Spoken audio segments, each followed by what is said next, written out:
y'all.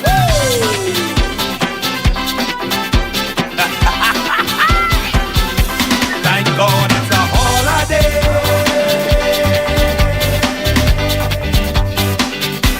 I ain't gotta go to work. I ain't gotta go to work. I ain't gotta go to work. I ain't gotta go to work. I ain't thank God it's a holiday.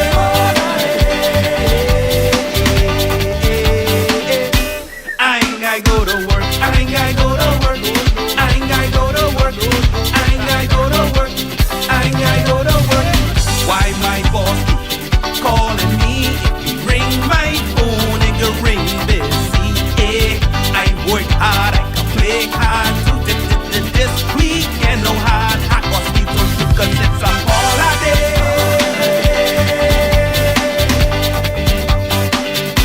I ain't gotta go to work. I ain't gotta go to work. No, no, I ain't gotta go to work. I ain't gotta go to work. Thank God it's a holiday.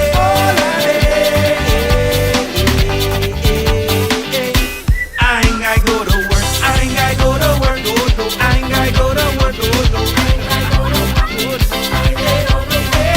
Jump in the boat, head by the key. We gon' party till the sun gets to see. Yeah, jump in the rover, head by the dock. Somewhere right now it is 5 o'clock and it's a holiday.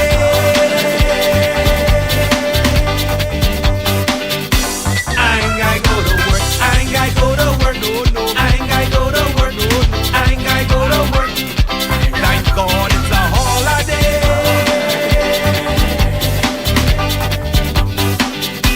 I ain't gotta go to work. I ain't gotta go to work. I ain't gotta go to work. I ain't gotta go to work. I ain't gotta go to work. Why my boss keep calling me? If he ring my phone and you ring busy, yeah. I work hard, I can play hard to this weekend. No, excuse me, may I help you? It's a holiday.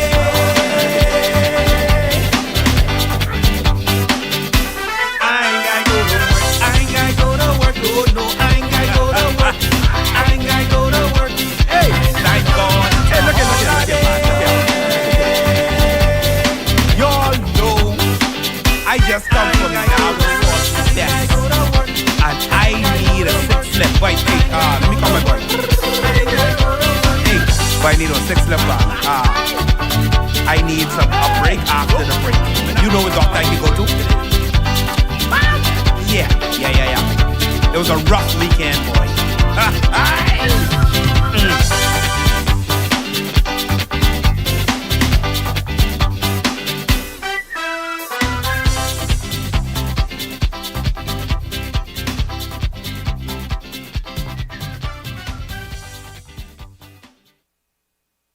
What you don't know but that 30 now will wreck.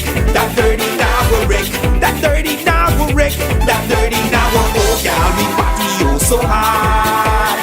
We going home till the morning come. You know but that 30 now will wreck. That 30 now will wreck. That 30 now will wreck. That 30 now will oh girl, we party oh so hard.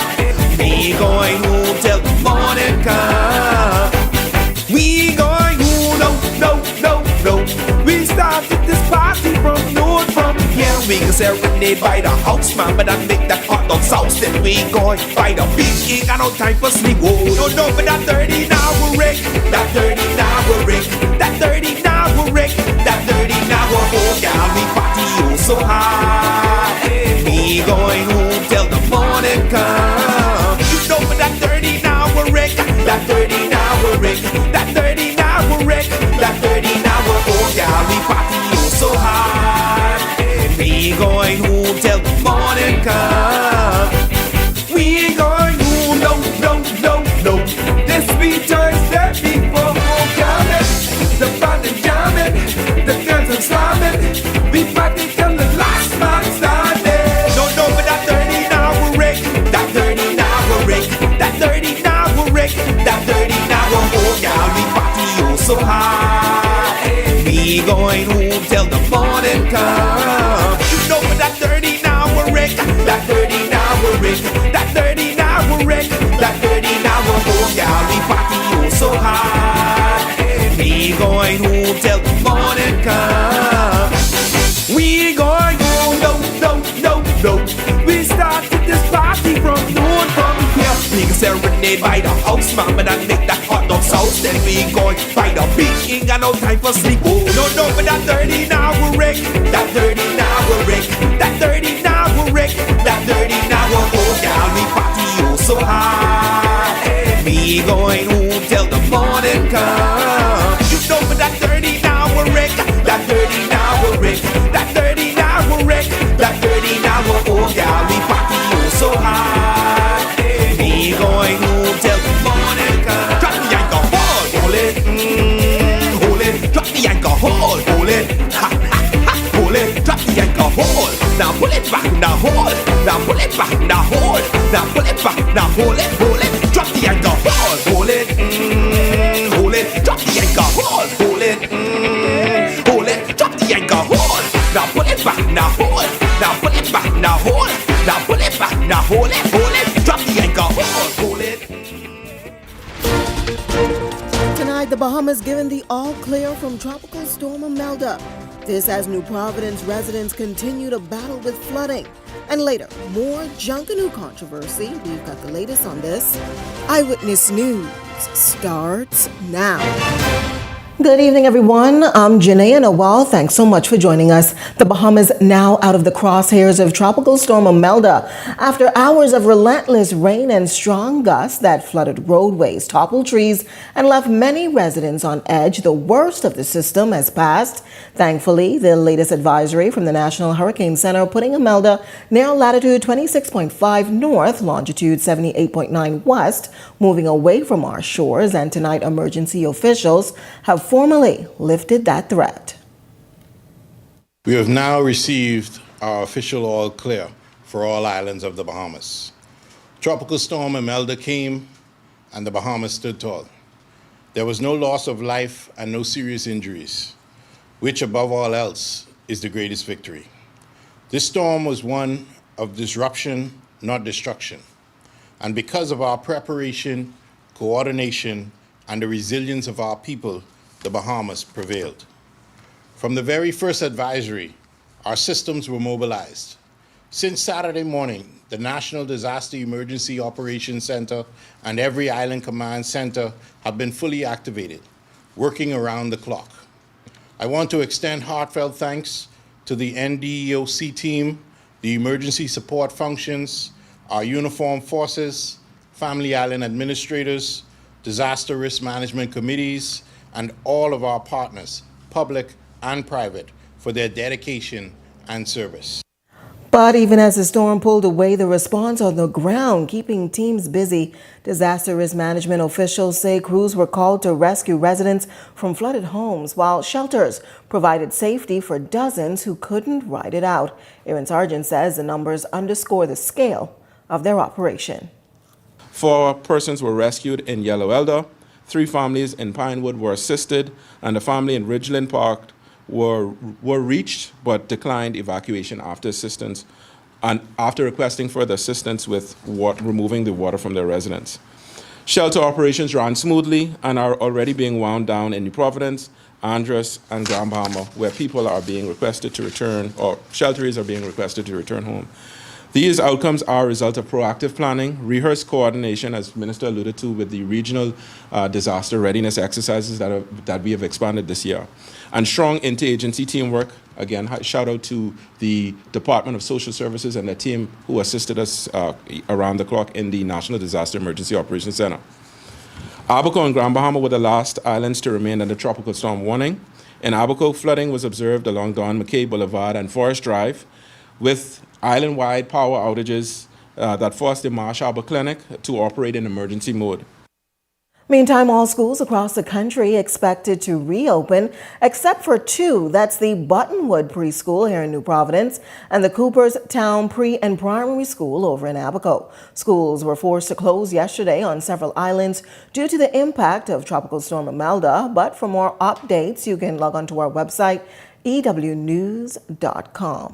Well, Prime Minister Philip Davis and other cabinet ministers on the ground today touring those various communities here in New Providence that felt the brunt of Tropical Storm Imelda. Davis and other government officials seeing firsthand flood waters, particularly in areas that are prone to flooding, prompting them to acknowledge the sense of urgency in rectifying this long-standing issue throughout New Providence. As part of my tour of those areas most impacted by flooding, and to see how our response has been to these over excessive flooding areas. And I'm pleased to see that and hearing the names I've spoken to, that the efforts have been magnificent, that the level of flooding has improved greatly. And days past, they said, there have been days before we have caught where we are. And so I'm happy to have witnessed it myself. It also gives me the opportunity to see firsthand what the challenges are. So when we try to seek the solutions for these problems, I would have an idea of what people experience, so I could bring that to bear on the solution for the problems. Many of them were stuck in homes. We had some persons that had to get parents to dialysis appointments, some persons needing to deal with other matters and trying to get out of their homes. They were stuck, so we had to reach out and find resources to try our best to clear as much as the water. We've been doing that from yesterday. We started the process. We managed to get a lot of the water off of the road so that persons can get out of their driveways, and also others would be able to function. Well, there could also be light at the end of the tunnel for residents in Pinewood Gardens who've been grappling with flooding issues for decades now. As the Works Minister says, a plan has been devised and will be presented to residents for their consultation. Yes, the Ministry of Works has completed an overall plan for the Pinewood area. Actually, Friday evening, we should have a town hall meeting to discuss this expansive plan to help eradicate the flood-prone areas in Pinewood and areas that border those constituencies. So we've already completed that plan. We're going to bring it to the public for areas such as Coral Harbor, downtown New Providence, as well as the Pinewood and areas adjacent to that. Meantime, BPL is advising consumers in flooded areas where water also came into homes and submerged their electrical outlets here to ensure that your main breakers and power supply remain off. Properties must also be inspected before power is restored. Those inspections expected to take place by the Ministry of Works to ensure safety. Until then, the power will remain interrupted until that process has been completed. Well, with Abaco given the all clear of what's now Hurricane Imelda, residents on the island say they're grateful that the weather system did not strengthen while on its passage. Community leader and pastor Sept Mills sitting down with Eyewitness News today, noting that business owners and residents sprung into action and were ready had the storm took a turn for the worst. So that was comforting for us. And we prepared for a tropical storm and not a hurricane. You notice there was very few hurricane shutters went up because we were not expecting a hurricane. Even though we got blindsided by Dorian, when Dorian came, it went into a super monster over us. All indications now were, and the computer models caused us to believe that this was not going to be a hurricane over us. Bishop Mills also reflecting on the past week and anxiety residents had, learning that Abaco would be in the path of Tropical Storm Imelda. So that was comforting for us. And we prepared for a tropical storm and not a hurricane. You notice there was very few hurricane shutters went up because we were not expecting a hurricane. Even though we got blindsided by Dorian, when Dorian came, it went into In Abaco, in the aftermath of Tropical Storm Imelda, compelling the Ministry of Works to propose the construction of new wells to help to manage future flood risk. Assistant Technical Officer with the Ministry of Works on Abaco, Ronald Joshua Smith, telling Eyewitness News that crews were on the ground before the storm hit. They remain satisfied with both the preparation and response. About 6 weeks ago, a contract was issued to a private firm out of Freeport. They came and they cleaned the drains, and the drains worked perfectly well. The reason why the road floods when it rains is because the drains are connected to the sea. And if there's a high tide, the water doesn't go during the high tide. But as soon as the tide goes out, the water goes freely. And it's all along the road here. And some places you see little ponding because the well is not there. But wherever there's a well, the water flow freely. Well, it's only in Marsh Harbor right now. Marsh Harbor, the airport, the administration blocks, and all that. Smith says areas where extensive flooding occurred was primarily due to the layout and the geographical scope of some communities. It's an issue he says they will begin to tackle before next year's hurricane season. In that area is a pond. All of that area going down is a pond. And so people build up on the hill, and to get to their houses, they got to travel through the pond. And that's where the ponding is. We propose to put some wells in one or two of these areas where the ponding is permanent. And the engineer came down about 2 weeks ago, and I took him around, and we're planning to do that. Hopefully, it'll be done before the next hurricane. Meantime, residents in Grand Bahama, they're voicing their frustration tonight, calling on Emera, the parent company of the Grand Bahama Power Company, to step aside and allow another company to take over power generation. Residents telling our Devontae Hanna tonight that power issues persisted despite little to no impact from Tropical Storm Imelda. Emera Caribbean, the parent company of the Grand Bahama Power Company, is under fire tonight as a concerned resident is echoing fellow Grand Bahamans for the company to give up their responsibility of power generation on the island. I think if Elmira can't supply decent electrification for a population of 50,000 persons, they need to give the license up. Well-respected Grand Bahamian Reno Smith's frustrations stemming from an outage in his area following the passage of Tropical Storm Imelda, in which officials confirmed the island was largely spared from. But while the island remained energized throughout the storm, Smith's neighborhood was out of power for over 12 hours. We expected some heavy deluge in Abaco and the eastern end of Grand Bahama. There should be no excuse whatsoever for anybody's electricity to be off in the city of Freeport. It was only 2% of customers who were impacted, GBPC COO Nikita Mullings confirmed yesterday. Tonight, officials confirming Smith's issue was caused by a transmission failure. There were, however, some isolated outages that took longer to address as these jobs required work from within the bucket. However, Smith contends it's a continuous issue, one that impacted not only his family, but his neighbors who are all senior citizens. He claims what made it worse was that most of Midshipman Road, which is just steps away from his home, was lit up. All of the neighbors, all of the houses that are 50 feet away from my wall were fully electrified. And me and my neighbors, 50 feet away, no electricity, because your linesmen, your truck, the drivers of your trucks couldn't remember this little nook. Mullings asserts the GBPC moved as quickly as possible to correct the issues. For this storm, the all clear was issued at 12 midnight. Once it was deemed safe, our crews, who were already mobilized and prepared, began response efforts to restore power as quickly and as safely as possible. Devontae Hanna, Eyewitness News.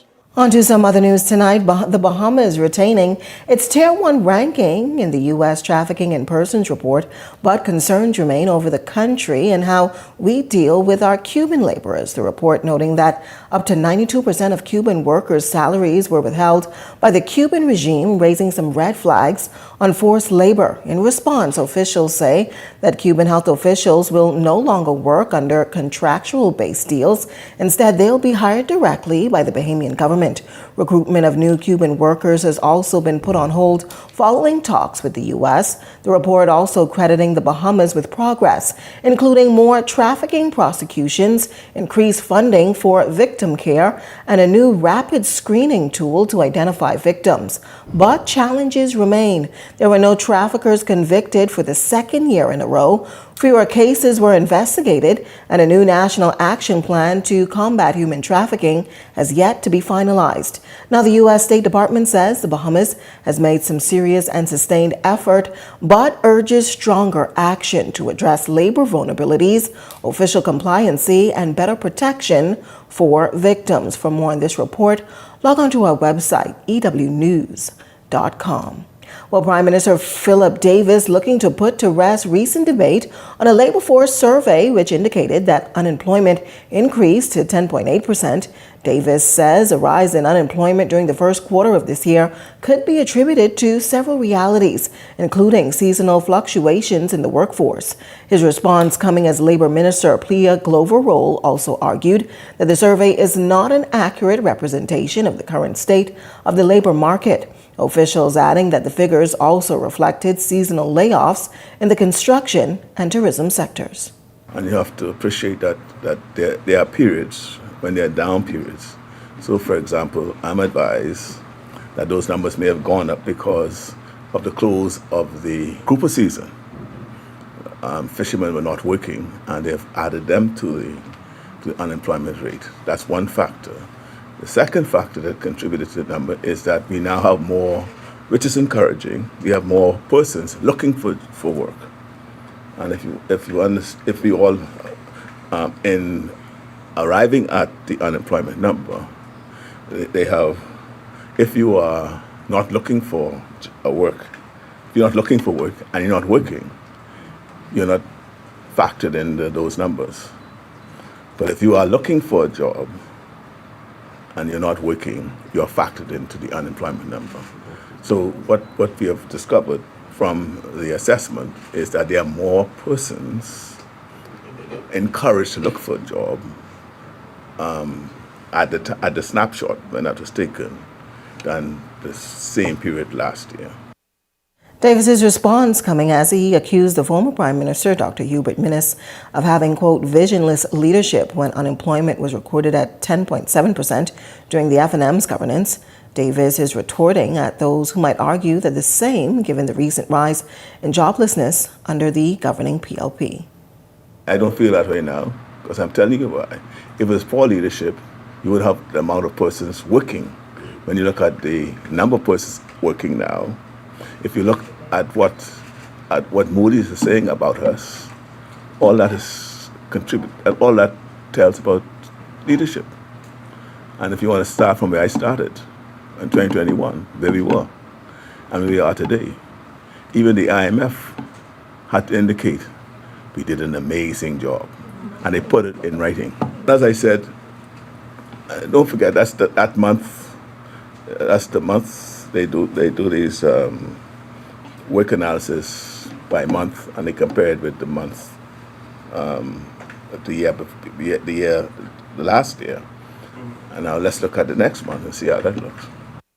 Well, the nation's leader also giving reporters some insight on what he discussed while at the United Nations in New York over the weekend. At the center of his message, Davis raising concern about how major companies are seeking to profit from the country's climate risk. Cleaning up after each storm means new borrowings. Year after year, hurricane after hurricane, our debt rises as we rebuild what was already built before.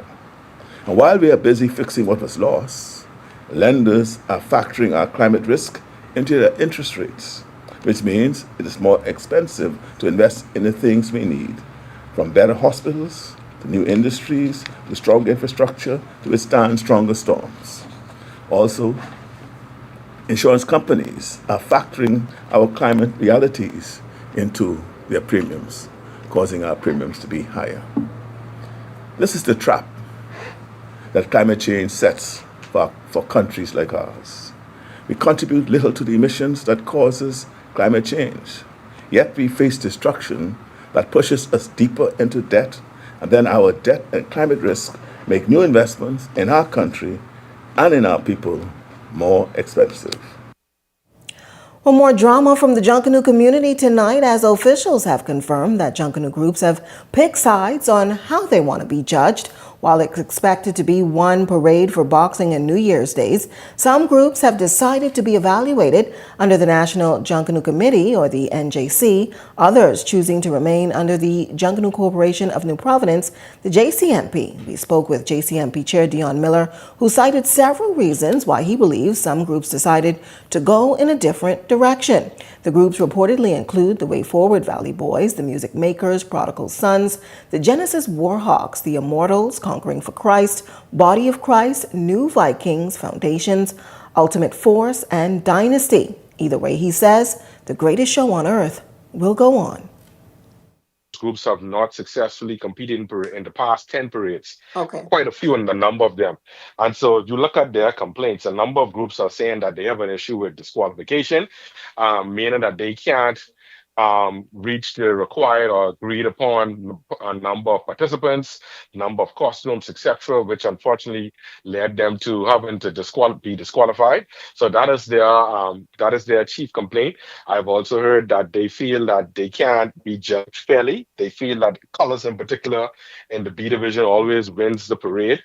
All of those are out of that is their complaint. So the JCMP, we can't water or change down or dumb down our rules to satisfy them. And so we wish them the best. So we don't see it as an indictment. There have to be qualifying standards to the parades. And so we wish them the best in the parade and the type of parade that they want. But we will not discard or discredit or dumb down our standards for everything. The standard is the standard. Meantime, groups that fall under the JCMP include the Saxons, One Family, Roots, and the Boys 1958, Colors, Redland Soldiers, the Mighty Eagles, the Fox Hill Congos, Barabbas, and the Tribe. Miller also clarified that the split will not impact any other area of the parades, only how they will be judged. People will get to see certainly Junkanoo, but from different facets. They will be able to see a Junkanoo parade managed by the NJC and a Junkanoo parade with the JCNP group. It's going to be one parade. The JCNP groups will parade, and the NJC groups will parade. Will be judged separately. I suspect the NJC will have their judges and their parade management team, and the JCMP will have their judges and their parade management team as well. And so it's undecided on who will parade first, but it'll be one parade. And those groups that want to parade, that have chosen the parade, and the NJC will have the opportunity to do the type of parade which they want. And the JCMP will continue to hold our high standards and parade in the way we have been accustomed to parading. If you've got a news tip or if you've seen news in the making, call the Ion News hotline 397-6397. We also invite you to send your letters to the editor for publication on all of our social media platforms, Eyewitness News Bahamas @gmail.com. And if you're watching on our Facebook or YouTube page, share your thoughts about today's stories in the comments section. We want to hear from you. We're just getting started in Eyewitness News tonight. But when we come back, the Democratic National Alliance, they're announcing a comeback to frontline politics. We've got that story coming up. And later, a newly ratified candidate speaking against a proposed hospital in an area he's vying for. We've got more on that right after this break. Hello, bonjour, hola, hello, ciao. No matter where your passport takes you, BTC roaming keeps you effortlessly connected. Enjoy seamless calls, lightning-fast data, and affordable roaming across the globe. No SIM swaps, no stress. Just one network, working everywhere. So go ahead, explore the world, and still be just a call away from home. Fill up box for all $30. The new KFC Fill-Up Box, serving 6 juicy pieces of chicken, 4 buttery biscuits, crispy fries to share, and 12 premium original recipe KFC nuggets, all packed into one crave-worthy box. So dig in and do whatever the crunch you want with the KFC Fill-Up Box. Only at KFC, it's finger-licking good. Captain Cash & Co. viral videos have shown you using what is said to be super speed to deliver cash to citizens around the world. Can you explain this? Those people are simply taking advantage of Cash & Go's Cash Now money lending service, our easy-to-use money lending portal. How does it work? Well, you simply enter your information along with a recent payslip, a picture of your ID, and then select your loan amount and the repayment term. We review it as soon as possible. And once approved, we could have your cash delivered to your mobile wallet, or we could send it directly to a bank of your choosing. Any more questions? No. Thanks, Cash & Go, man. It's Captain Cash & Go.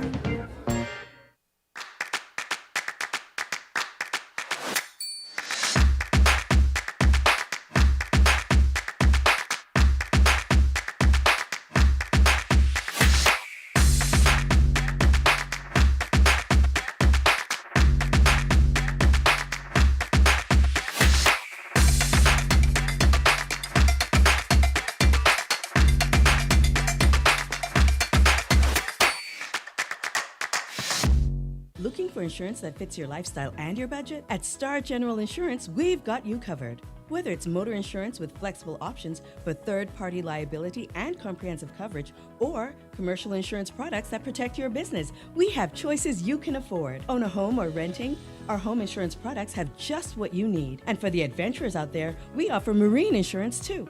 Visit our website or social media pages for contact information and quotes. Star General, insurance made simple. This segment of Eyewitness News is brought to you by EV Motors Fleet Sales Division. For 2026 commercial vehicles, call 821-2403 today.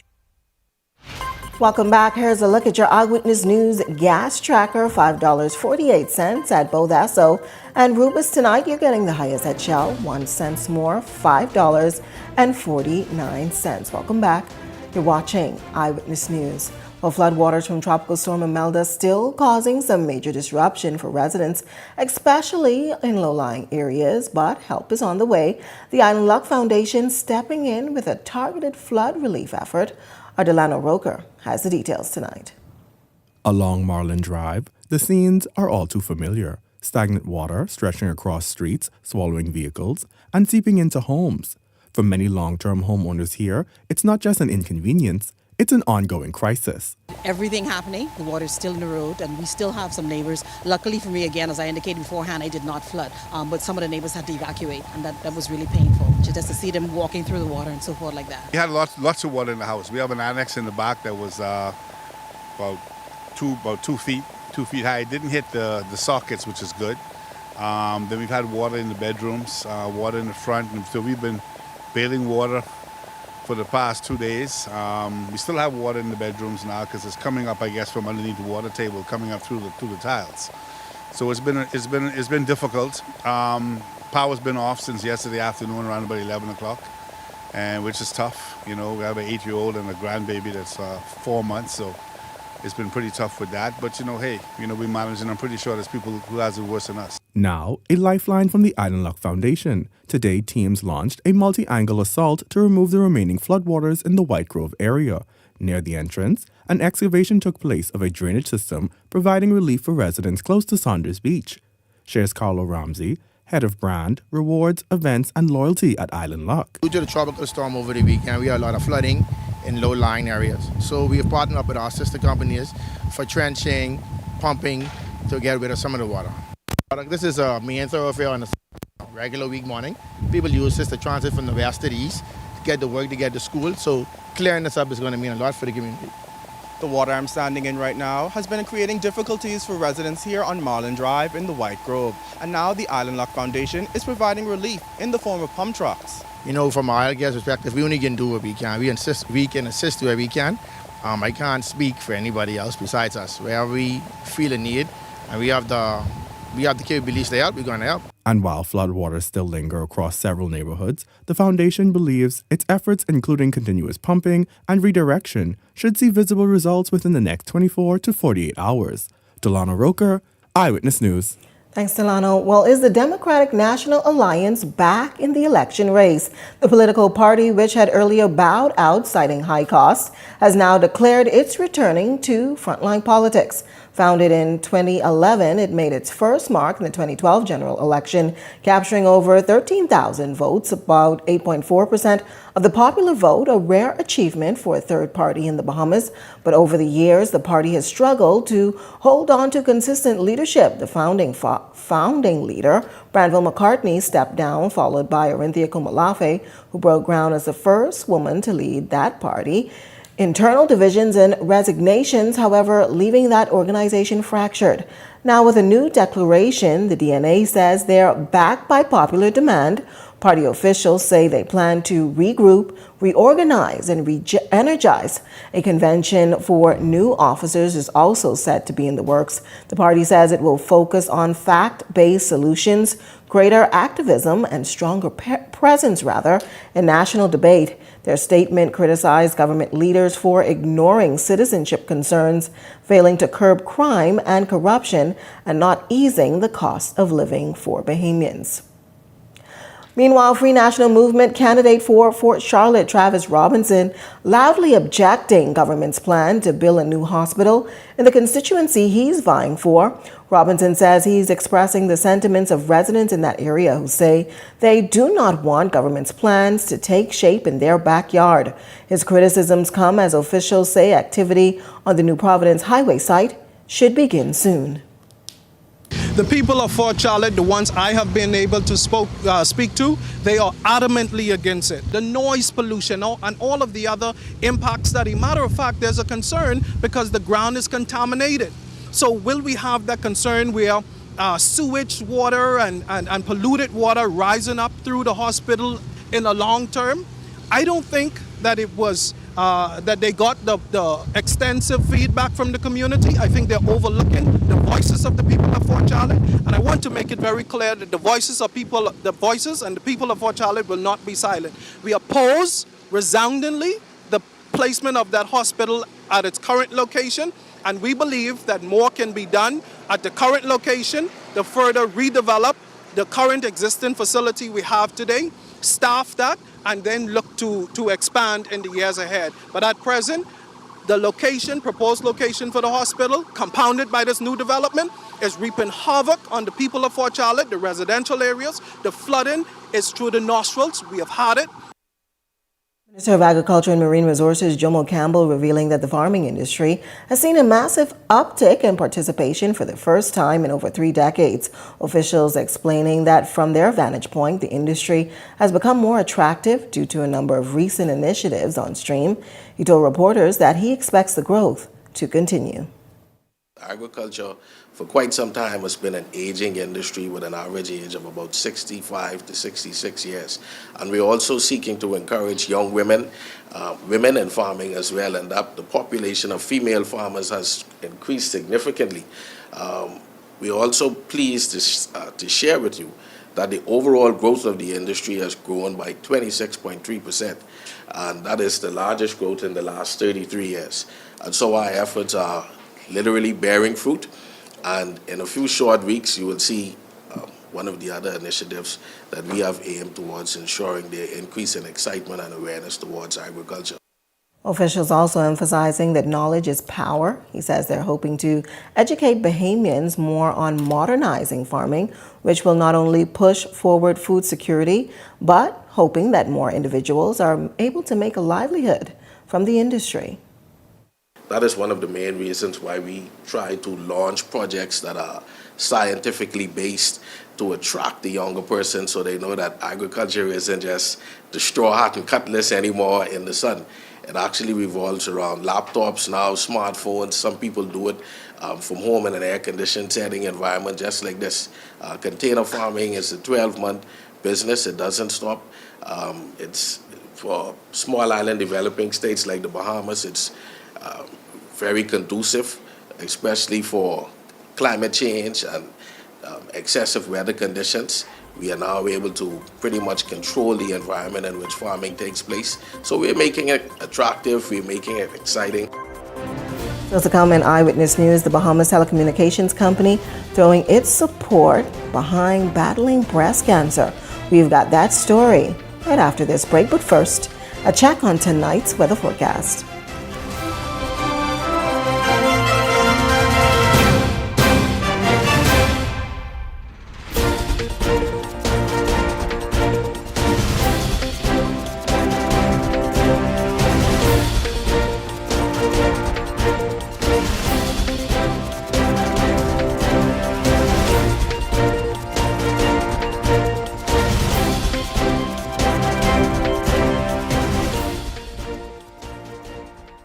At the Water and Sewage Corporation, safety and convenience are our top priorities. However, our meter readers face challenges that can make their job difficult. Locked gates to guard dogs sometimes leads to missed readings and estimated bills, which can be frustrating for you and us. That's why we're upgrading to digital meters. They bring safety, accuracy, and convenience to homes across the Bahamas. We can streamline data collection, reduce on-site visits, and provide more accurate bills with no more estimates. Digital meters also help detect leaks early, saving you from costly bills and reducing water waste. Soon, a user-friendly app will let you track your water usage, manage bills, and stay informed, all at your fingertips. Over the next year, we're rolling out digital meters nationwide, transforming how we serve you with a safer and cost-efficient water supply. To learn about our digital meters, visit our website or call us today. And don't forget to update your information at any of our locations. Stop, man, stop. Boy, it's hot today, boy. You see that? Mm-hmm. That's snowing.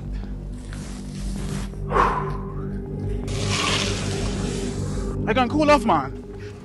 Where you going? Get back here. Don't go in there. I get inside there. I can cook whatever you want tonight. Where you going? You gonna do what?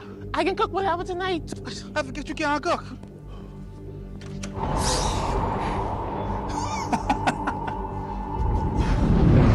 Stop at the heat and enter Skypole. Expert installation, cool comfort, and reliable service. Brought to you by Discount AC and Supplies. Your one-stop shop for top-tier AC units. It's Spa Week, we got what you need. Sit back, relax, and come in for a treat. We just wanna make you smile. We will go the extra mile at Baja Retreat Spa. Come visit us at Baja Retreat Spa on East Bay Street. Contact us at 323-6711 or visit us online at www.baharetreat.com.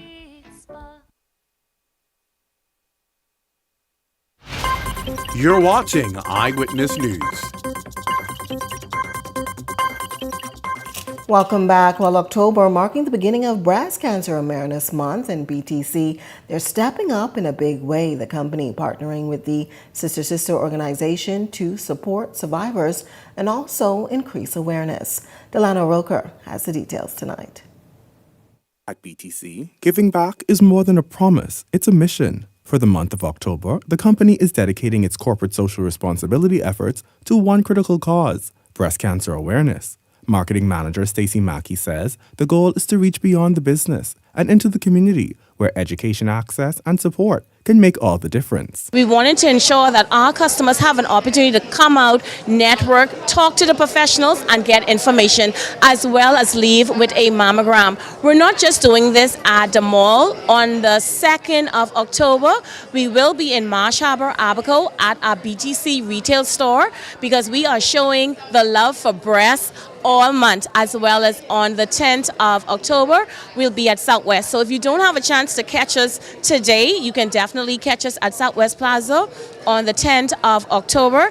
And for those on the Family Islands, we haven't forgotten you because we will be at Marsh Harbor on the 2nd of October. The event brought together survivors, advocates, and healthcare professionals, all with one unified message: awareness saves lives. Among them was Yvette Williams, the former and first president of the cancer support organization Sister. A 25-year cancer survivor, she shared her story. I was going through something really challenging at the time, and my daughter was only 8. And so I knew I had to survive for her. And so I found that when I was first diagnosed, I needed to know. There are so many things I needed to know. I was the only one in my family and the first in my family. And so I was curious as to why me? How come?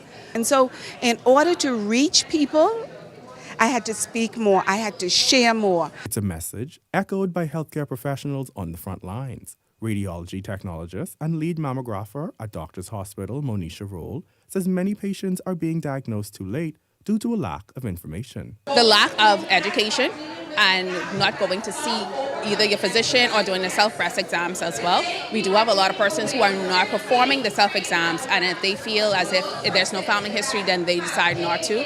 According to Chantal Cox-Hutchison, current president of Sister Sister, this is just the beginning. So the entire month of October, we're going to try to do a lot of things. We're going to try to do a lot of education awareness. We're going to try to get out into the public. We're going to be in the mall next week. Wherever we can find to set up a booth, we're going to be this month. But our numbers are 326-1929, and our mobile number is 376-0058. Or you can reach out to us via our website, which is www.sistersisterbahamas.com. So we're always there. We're always available. But this month is about education. Delano Roker, Eyewitness News. Thanks, Delano. Well, that wraps up news at this hour, but coming up and beyond the headlines with Shanique Miller, a full look at today's top stories. Also, what's next following the death of the Environment Minister, Von Miller. That's coming up and beyond the headlines. It starts right after this. That does it for us here at Eyewitness News. It's certainly been a pleasure having you in our company tonight.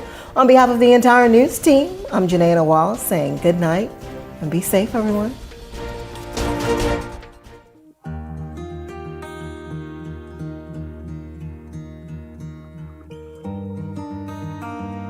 You work hard to provide for and protect the ones you love. However, life can present unexpected challenges. Who you call in times of need matters. Insurance Management is a Bahamian-owned company that has been serving our community for over 40 years, offering a wide range of coverage for all of your personal, professional, and commercial needs. When life happens, rest easy knowing that our skilled and experienced agents are there for you in your time of need, so that you can get back to what matters most. Insurance Management. Nobody does it better.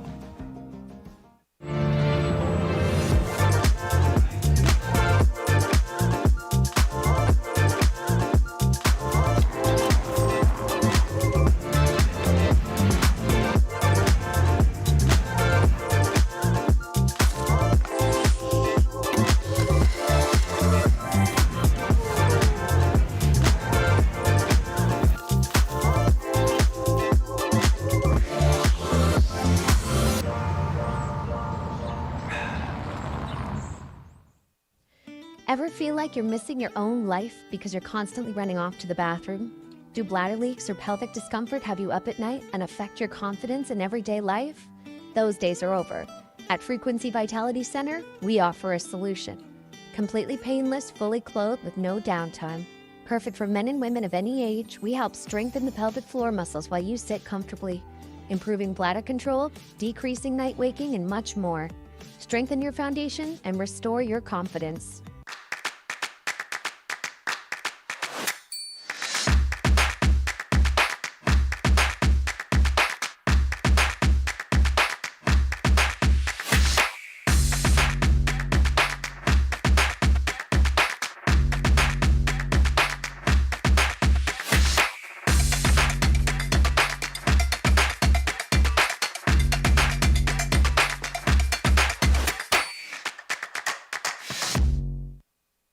Welcome to Paradise Premium Foods, where exceptional taste meets everyday convenience.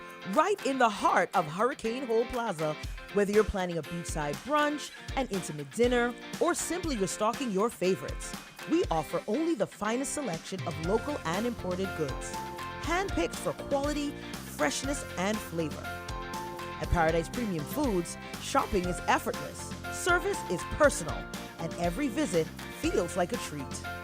From gourmet meals to go to organic essentials and indulgent treats, this is your neighborhood market elevated. Live well, eat better. Discover Paradise Premium Foods, now open at Hurricane Hole Plaza, Paradise Island. Paradise Premium Foods. Taste the difference.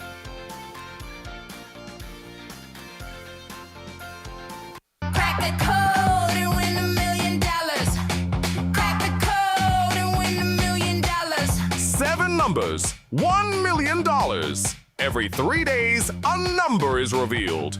Act fast. Your million is waiting. Crack that code, win $1 million clear. Crack the code before the last lock clicks shut. Get ready to join the winner's circle only at islandluck.com. Crack the code and win $1 million.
Edenwell has expanded their testing menu. We now offer blood work, drug screening, and so much more. Our hours of operation are Monday to Friday, 7 a.m. to 5 p.m., and Saturday, 8 a.m. to 1 p.m., located on 11 Madera Street. We are here for all of your laboratory needs, with fast and reliable lab work done by our friendly and knowledgeable staff. Let us help you take the needed steps to stay in the know about your health. Let's keep working towards a healthier you. Stay Eden well. So you want a space.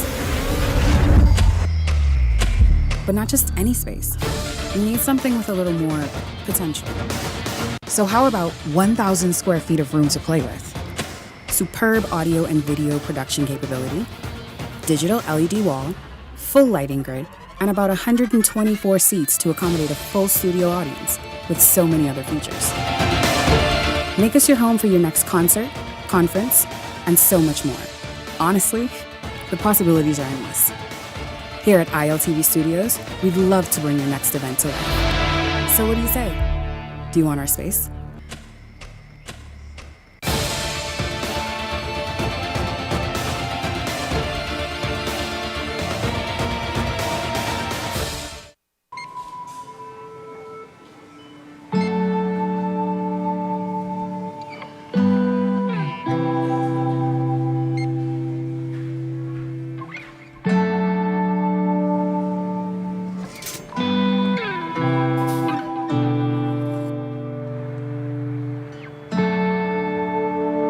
We all know there are ways we can help.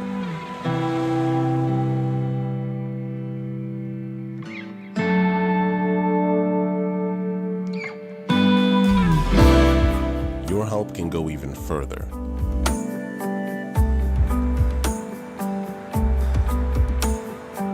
Be an everyday superhero.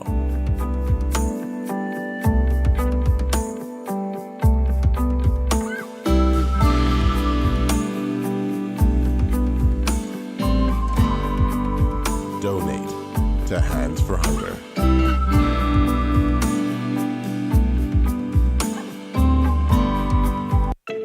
Tired of driving around from place to place just to get your car insured and licensed? Frustrated with the process of being back and forth from your insurance company to road traffic? Well, BMG Insurance Agents and Brokers just made insuring and licensing your motor vehicle as easy as 1, 2, 3. Step 1. Visit us at the Road Traffic Department, Section 1, Thomas A. Robinson Sports Stadium. At our office, you can purchase or renew your insurance or get your vehicle inspected. We at BMG BMG Insurance Agents and Brokers represent major carriers. Step 2. See the professionals at Road Traffic to get your vehicle licensed. Step 3. Enjoy your day. Insure with BMG Insurance Agents and Brokers today, saving you time and money. Your one-stop shop for all of your insurance needs. Great rates, convenient, excellent service. For more information, call us at 322-2221. Edenwell has expanded their testing menu. We now offer blood work, drug screening, and so much more. Our hours of operation are Monday to Friday, 7 a.m. to 5 p.m., and Saturday, 8 a.m. to 1 p.m., located on 11 Madera Street. We are here for all of your laboratory needs, with fast and reliable lab work done by our friendly and knowledgeable staff. Let us help you take the needed steps to stay in the know about your health. Let's keep working towards a healthier you. Stay Eden well. So you want a space. But not just any space. You need something with a little more potential. So how about 1,000 square feet of room to play with? Superb audio and video production capability, digital LED wall, full lighting grid, and about 124 seats to accommodate a full studio audience with so many other features.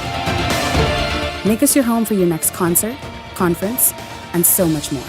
Honestly, the possibilities are endless.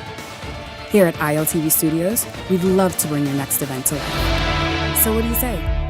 Do you want our space?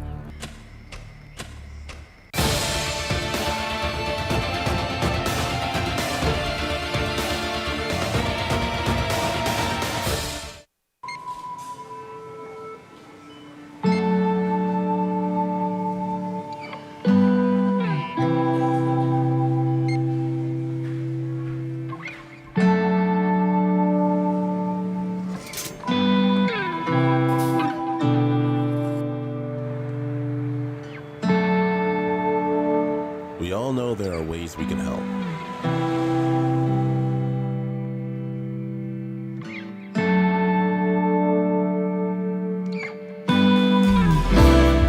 Your help can go even further.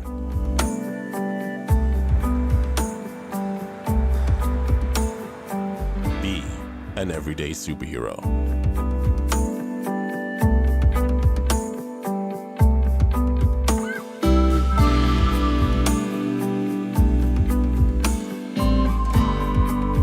Donate to Hands for Hunger.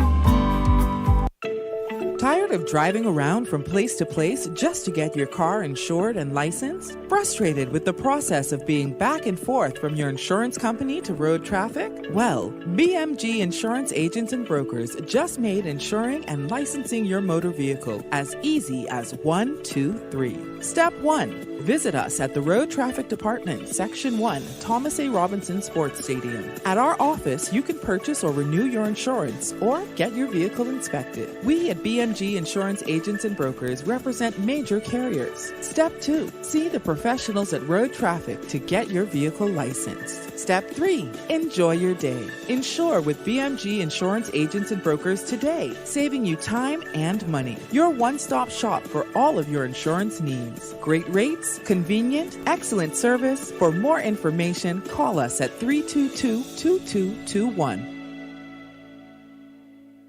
Edenwell has expanded their testing menu. We now offer blood work, drug screening, and so much more. Our hours of operation are Monday to Friday, 7 a.m. to 5 p.m., and Saturday, 8 a.m. to 1 p.m., located on 11 Madera Street. We are here for all of your laboratory needs, with fast and reliable lab work done by our friendly and knowledgeable staff. Let us help you take the needed steps to stay in the know about your health. Let's keep working towards a healthier you. Stay Eden well. So you want a space. But not just any space. You need something with a little more potential. So how about 1,000 square feet of room to play with? Superb audio and video production capability, digital LED wall, full lighting grid, and about 124 seats to accommodate a full studio audience with so many other features. Make us your home for your next concert, conference, and so much more. Honestly, the possibilities are endless. Here at ILTV Studios, we'd love to bring your next event to life. So what do you say? Do you want our space?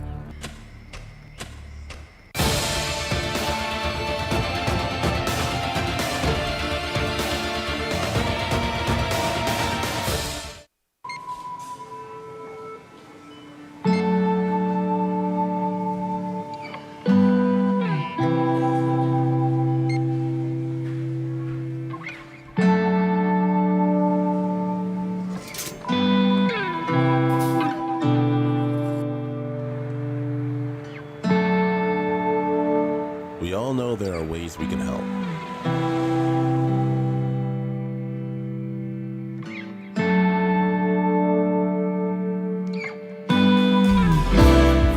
Your help can go even further.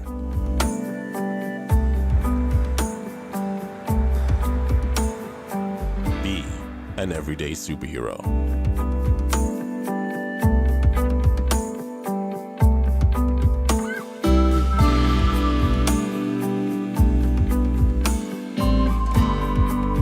Donate to Hands for Hunger.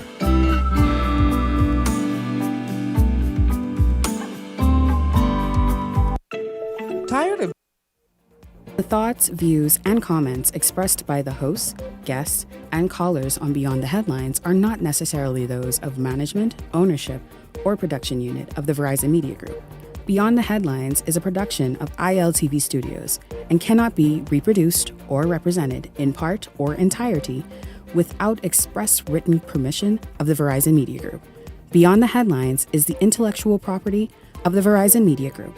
Copyright 2021.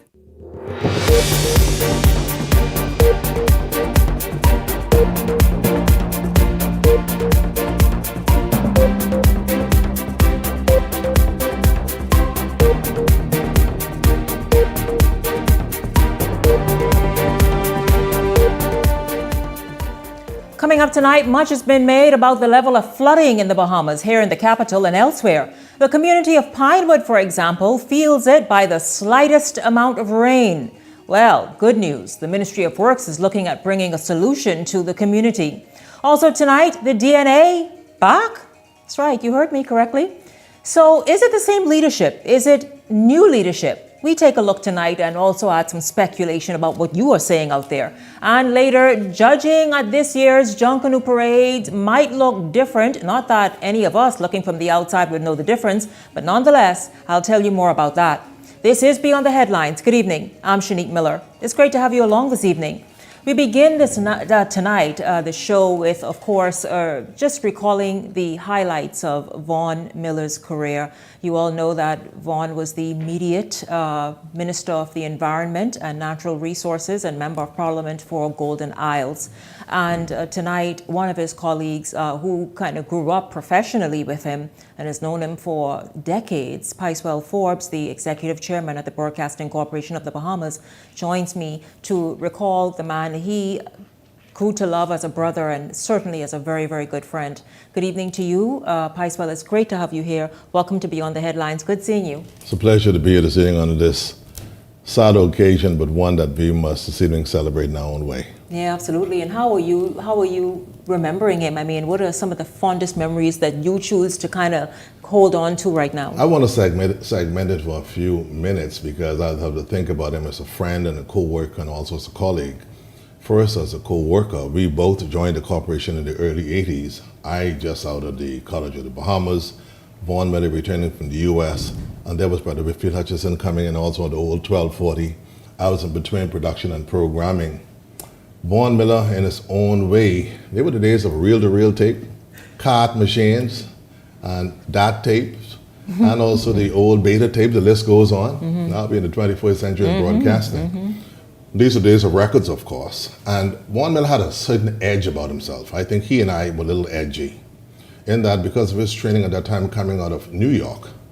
The Black Panther movement, the list goes on, the Marcus Mosiah Garvey kind of thing. Very was much in his into mind. that, yeah. And playing a little bit of the Martin Luther King.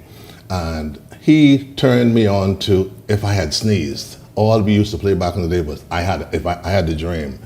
And so therefore, he had that edge. And at that time, we had to warn him a few times, look, man, this is not gospel, this is something different. But you know, Vaughan Miller, he tested the envelope, he locked the door a couple times and slammed it back in the day. And they were the days of Anthony Foster and Cindy Williams. And you know, radio was really regimented in those days. And we stood the test. But to move things along quickly, you saw the different spheres of his life when he got involved in trade unionism with the Shane Gibson, myself and others, Darren Meadows in Freeport, Grand Bahama, Charlie. Miss Jerry was his main support in ZNS, you know, Miss Jerry was his go-to person. And he led that charge along with the late Bob Thompson and others. And solidarity forever, the union makes us strong, singing around the yard. No one could slap those big hands like a Vaughan Miller. And many you would never want to They were the days when you all took trade unionism so seriously because you all never played at ZNS those days. With that. They said strike is strike. The only department we couldn't get the strike in ZNS in those days was the news department. You guys. News. Whoever was in the news just had you all tied down. And we used to get mad with news. I wasn't there then, but the news... You heard the story about it. Yeah, sorry. But the news has not changed its colors either. And you couldn't get the news department to strike. Everyone else, whenever the union, the money came out, news got theirs first. And that was a big issue with all of me in the morning and those, what's for this news got their pay first. But the reality is that he grew as an individual and quickly moving along. In the political arena, our lives would have evolved.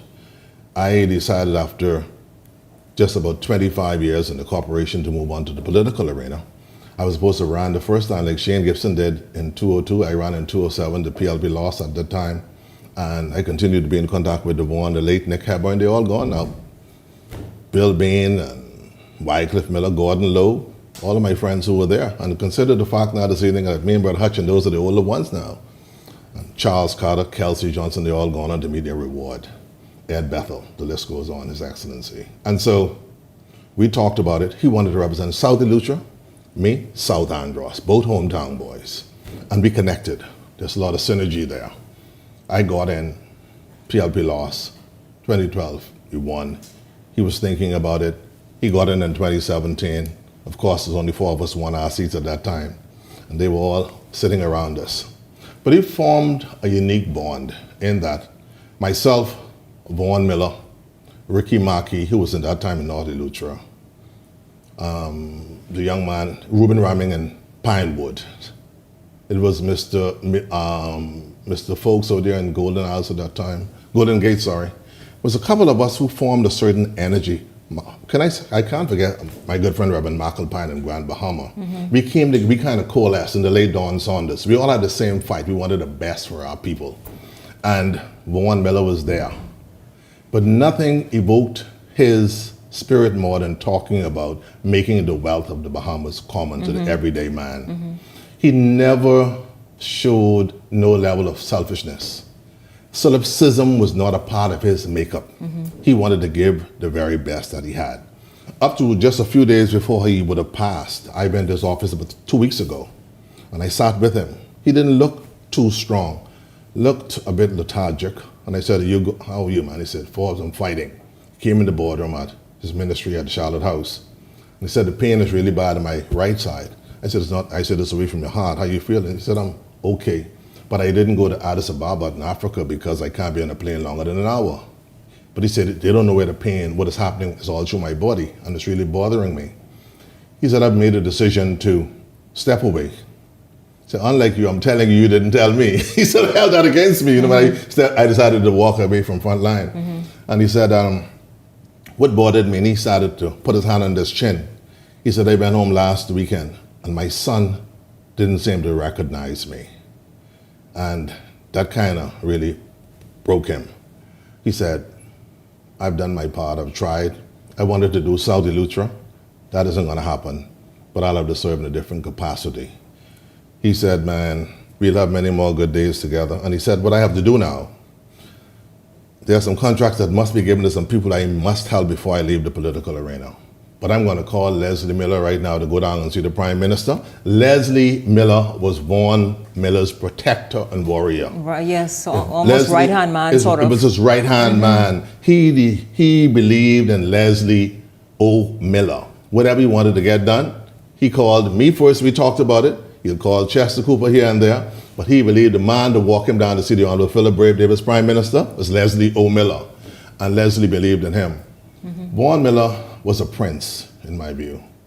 He was a decent son of the soil, a patriot. And I saw that side of him when we had the discussion about the mining industry back in, when he was first elected in, I think, 2017, 2018. And at that time, I think they were just recently fired as parliamentary secretary, some 6 of them. He, McAlpine, Reese Shipman, the list goes on. And there was some energy discussion that came up. And he and the former member for St. Anne's, the Honorable Branson, had some fracas across the floor. And it went into this repartee kind of thing. And there was the late Vaughn Miller, size 18 hands. He slammed those hands on the desk. The entire house, everybody kind of freaked out. Because you know Vaughn Miller could get enraged like that. Afterwards, he was somewhat apologetic about it. He said, but he felt really strongly about it. He wanted to see more of a disbursement and equalization of the access to this funding and what have you in the society. And he didn't want to say the same old people getting it. That was his view.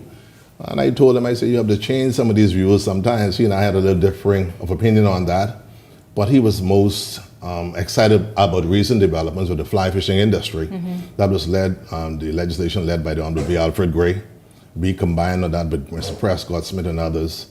And the people of Andros and all the Sean Leeden and the other guys down there, and the entire crew, everyone felt gratified by these developments. It led to more empowerment of the bone fishing guides and also those who would have acquired the various facilities over the years. So I think if there was one area I think that Vaughn Miller would have been challenged by, as I leave, would be that of proposed legislation for the mining industry and climate change generally. I told him, I said, you for many years raised Cain on radio and in the parliament. I think, I don't know how to say it's any different. I think sometimes he was hamstrung by some things. I think in his head, in his mind, he was insecure and felt maybe if he go ahead, it might cost him. I think he wanted to reach the 8-year mark. He didn't come out and say it, but I kind of sensed some trepidation. I don't know if he felt he had the full support of the entire cabinet on some issues. And I told him, I said, man, look here. You and the PS get together. Get some consultants to work with you and propose some things and start working and talk with the policy advisors and the office of the Prime Minister. But you've got to be proactive. He said, Forbes, boy, it ain't like that. And I tried to fight with it. I said, man, look here. You fought this thing when you were on the air. It cost you to be called to the boardroom at ZNS in front of Kelsey Johnson and everyone else. You almost got fired for fighting for the wealth and the common man, this and that, and the union and all, the church and everything you preached about. He said, Forbes, you don't know, man. I said, I know. I've been there. So I said, but you have to make your mark by proposing legislation, taking it and doing your best. And sometimes you got to find a way to expose it. I don't want to tell him to be scrupulous, but I mean, you have to do these things. And he and I left on that note, and he walked me out front. And I got the call the other morning that he had passed. I'll miss him. Like Obie Wilscombe, these are the ones who are really closest to me.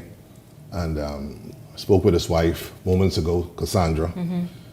Their son took it really hard. He's 5 years old. They're holding. We at the Broadcasting Corporation are going to have a big old-time wake. Not no repast in Nassau, but Cassandra, what they, what these people in Nassau are used to. We having an old-time family island wake. We get some chicken and some pig feet and all kind of sauce, and we're going to come in ZNS yard and get them old church hymnal. And we're going to invite everyone to come. We're going to carry it live on ZNS radio, the full 50,000 watts with the yard full of people, and some TV and some social media platforms. And the whole thing, we're going to celebrate the Honorable Vaughn P. Miller, a decent son, a prince. I think we speak of the Bible, we look at 2 Samuel, somewhere chapter 3, I think it is, where we use a reference in the Bible. Say a prince has fallen, a decent young man, one who lived for God, one whose moral compass was set and sound, one who was deliberate, who was steady and focused, and we've lost the gem. My brother, we'll miss you. And I know the other boys are there, the Obie and Kelsey and others are there, Ed. And we say farewell on behalf of the Broadcasting Corporation and the family. We want you to rest in peace. And may Father Abraham welcome you into his bosom and you rest in peace. But on that final day, when we all would meet our Maker, we would rise in glory. Executive Chairman of the Broadcasting Corporation of the Bahamas, Picewell Forbes, just sharing some fond recollections of Fawn Miller. You have to tell the people, you all better announce that over there when you all plan on this come one and all.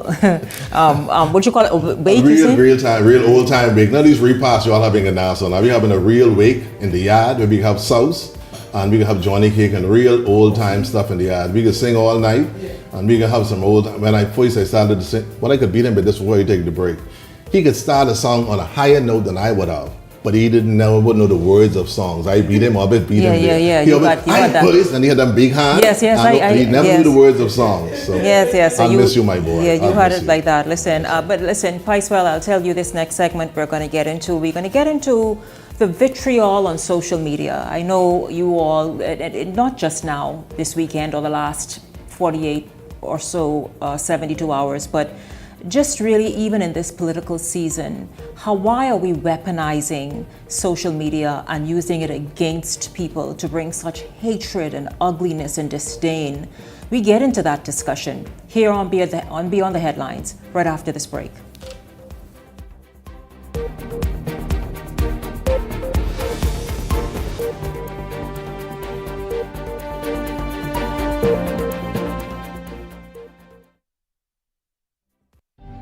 Cancer Treatment Centers of America is now City of Hope, creating one of the leading cancer care and research networks from coast to coast, providing more of what you need. More locations means more care closer to home. More specialists means more expertise. More research means more breakthroughs. More advancements means more treatment options. And more options means more hope. Call now to get more of the care you need. It's Spa Week, we got what you need. Sit back, relax, and come in for a treat. We just wanna make you smile. We will go the extra mile at Baha Retreat Spa. Come visit us at Baha Retreat Spa on East Bay Street. Contact us at 323-6711 or visit us online at www.baharetreat.com. Sting Junkanoo Group is celebrating 25 years of music, and you're invited to the greatest show ever. Counting down the years, performing hit song after hit song. Stevie S, Colin McDonald, KB, Dyson Knight and D-Mark. Saturday, November 1st at the Farm Marshall Road, 8 p.m. until. Tickets can be purchased online at www.bahamaseattickets.com for your skybox or to be a food vendor. Call 424-6433, 477-0191. Sponsored by ZNS, Island Luck TV, The Farm, Gatorade Today & Co. Limited, Krista Minute and Associates. Ever feel like you're missing your own life because you're constantly running off to the bathroom? Do bladder leaks or pelvic discomfort have you up at night and affect your confidence in everyday life? Those days are over. At Frequency Vitality Center, we offer a solution. Completely painless, fully clothed with no downtime. Perfect for men and women of any age, we help strengthen the pelvic floor muscles while you sit comfortably, improving bladder control, decreasing night waking, and much more. Strengthen your foundation and restore your confidence. At the Water and Sewage Corporation, safety and convenience are our top priorities. However, our meter readers face challenges that can make their job difficult. Locked gates to guard dogs sometimes leads to missed readings and estimated bills, which can be frustrating for you and us. That's why we're upgrading to digital meters. They bring safety, accuracy, and convenience to homes across the Bahamas. We can streamline data collection, reduce on-site visits, and provide more accurate bills with no more estimates. Digital meters also help detect leaks early, saving you from costly bills and reducing water waste. Soon, a user-friendly app will let you track your water usage, manage bills, and stay informed, all at your fingertips. Over the next year, we're rolling out digital meters nationwide, transforming how we serve you with a safer and cost-efficient water supply. To learn about our digital meters, visit our website or call us today. And don't forget to update your information at any of our locations. Things Things may be tough, but Wendy's got you covered. Grab a Dave's single or chicken sandwich with a junior fries and 16-ounce beverage for just $6.95. Why choose less from the other guys when you can get more? At Wendy's, we're providing bigger bites and better deals. So purchase your Things Tough Value Meal today. Now available at all locations excluding the airport and food truck.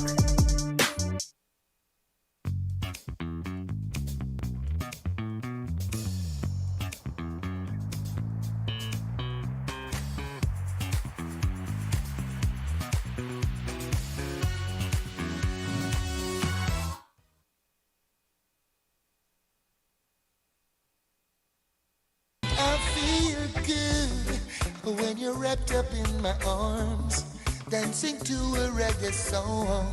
Feel good, feel good. I feel good, cause your perfume isn't loud, and only I can talk about. Feel good, feel good.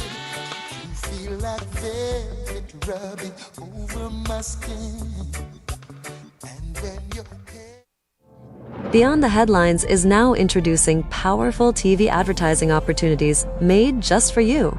Choose our television ad package, 20 30-second ads for $2,000 or 20 60-second ads for $2,500 plus VAT. Prefer flexibility? Go a la carte. Just $150 for a 30-second ad or $200 for a 60-second ad. Step into the spotlight with our interview package. One 15-minute interview for $500 or 4 for $15 per month. Or bring Beyond the Headlines directly to you with our live on location package, only $2,600 plus VAT. For more information, contact our sales agent at 242-466-6173. Cancer Treatment Centers of America is now.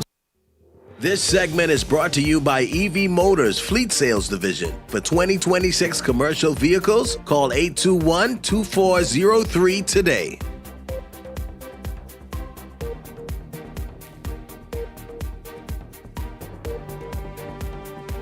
Moving right along, and we're going to get into some hot topics, but we're going to begin hot topics really with exactly how the Bahamas has embraced, or rather used, social media as a weapon.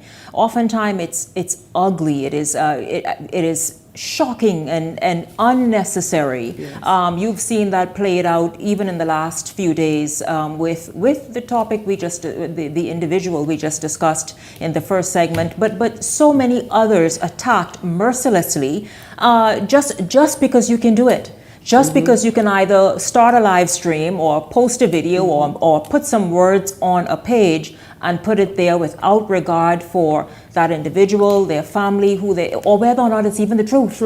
Or whether or not it's even the truth. And so this evening we're going to get into that, particularly as we really begin to make treks and towards the political season. It's really becoming more and more frequent. We're going to get into that discussion right now because my panelists, for example, just feel so passionate about this and they have so much to say about it. It's something that any person, sometimes you take pleasure in seeing another person pulled down until that harsh light is shone on you. For example, just last week, I defended myself and my support and ongoing lobbying for Grand Bahama when someone thought that I was irresponsible and that I was unprofessional and the fact that I lied on Grand Bahama, only to have, about 2 days later, have independent people, independent to me, and their political persuasion widely known, went further than that and say how Grand Bahama has turned around. And it's just one thing after the next, and why we do it, it's anyone's guess. Well, we're going to get into that this evening. Welcome to Beyond the Headlines. Beyond the Headlines contributors, Peggy Candace, Ellington Ferguson, and Howard Johnson. Good evening to both of you, to all of you rather. It's good to have you all here. I know this is a topic each of you pay attention to, you're angered by, and you have a lot to say about. Good evening, Shanique. Thank you for having me. Good evening, Shanique. Good evening, Bahamas. Certainly it's a pleasure to be here once again. Unmute, Howard. Can you hear me? Yes, we can. Great. Good evening to you and good evening to the Bahamas. Good evening. Let's just jump right in. Let's not see a picture be taken. Shanique, this is a most unfortunate situation that I've been observing for some times, and being in a number of social media groups, and you see the level of conversation, the vitriol and the anger that people are being spewed at each other. You see people threatening each other. Whenever I see you, I'm going to do this to you, just because of simply the exchange of political views and ideas that somebody does not support or that someone does not agree with. And it has become so sour to watch how people go after people because you don't like which political party they support, or you don't like some of the things that you think they are doing or not doing. To see the level of hatred and malice that is put out at people to destroy people, to destroy their families and bring their families and whatever issue they might have into the public sphere, I think is unfortunate. Nothing is done to try to help somebody, or if you see somebody that is doing something or in problems, for you to talk to them. No, that's not the kind of thing. It's all about tearing somebody down to try to make them into nothing in our society. And just to score points, based on nothing. I mean, score points, get likes, and become popular. Likes and shares. Justin, if you have that photograph that went viral over the weekend, the one with the wedding, because we were supposed to use it last night and didn't get to it. Whenever you have it, if you could put your finger on it, pull it up. But Ellington, you opened this discussion by saying we tend to kind of point weapons at each other. And the weapon is social media at each other because of political differences. Meanwhile, you all saw that photograph at the weekend. There was a wedding, reportedly the wedding of former Prime Minister Hubert Ingram's daughter, and everyone was there outside of former Prime Minister Dr. Hubert Minnis, who himself was at a family event in Florida for the last week and a half. And so therefore, that's why he wasn't there. I don't know if he was invited, but the point is he had a family event for the last week plus. He's been in Florida with his family having their event. But the thing is, these men come together. There it is right there. Justin, you are king of the pack. There it is right there. You see in that photograph, let's start from the left. Dr. Dwayne Sands, Michael Pintard, Prime Minister Davis, former Prime Minister Ingram, former Prime Minister Christie, Tommy Turnquest, and Michael Barnett. You all see that right there. Yeah. When these men must come together, they do. Yeah, absolutely. But Shanique, all accomplished, influential, rich Bahamian men, and it appears that it's the poor that try to cannibalize each other if they think one of them is accelerating in their field. I mean, it is cowards. I call them online when I'm attacked because they have fictitious names, they have no pictures to their profiles, and they have the strength of the courage to attack you. They can't come to you one-on-one, face-to-face. And I've been in groups where I've been lied on, man. I've been called anything but God's child. It got so bad at one point that I reached out to politicians. I said, can't you all discourage this? Yes. Because I know this is a business for some cowardly politicians who hire these character assassins to come after someone of strength or popularity or someone who's impactful. I know this because I've been subject to many attacks. And as a woman, to see how the women engage in this assault on your character to demean you, to diminish you, if you allow it. And so I know the strength behind this is cowards. I call them that every time. There is no strength. The cowards who hide behind these political assassins, and the political assassin who hide in other countries, who can say any manner, and because they lack accountability, they use the word allegedly, and then they put that around. Any filth behind that word allegedly. And I reached out to politicians. I say, you guys can stop this. And the thing is, knowing when, Peggy, Ellington, Howard, once you've put it out there, you could see it. You say allegedly, but once you've put it out there, you know that sticks, and then that goes, and it's destructive. It is destructive, and it creates all kind of mayhem. Shanique, if I could just jump in there. First thing I'd like to do is send my condolences to the family of the late Honorable Vaughn Miller, who was a good friend of mine as well. So I'd be remiss if I didn't start out by publicly saying that, you know, on the record, you know, my fellow Lutheran. So my condolences to his family. But Shanique, this is simply a case of where supply meets demand. Like Ellington said, they're looking for likes, they're looking for popularity. Plenty of them also looking for money too, because they're getting paid. Okay, let's not forget that part now. These are hired guns, hired mercenaries, and hired assassins, armchair assassins, nameless, faceless, cowardly assassins, like Peggy said, right? But this is supply meeting demand. Now, Shanique, you've been a journalist for a long time, and you know, back in the day, when it came to communications, as far as politics is concerned, it was linear.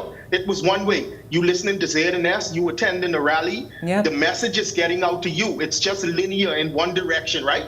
Now, I believe politicians have realized that the power of social media is very robust. And you know what, Howard, 1 second.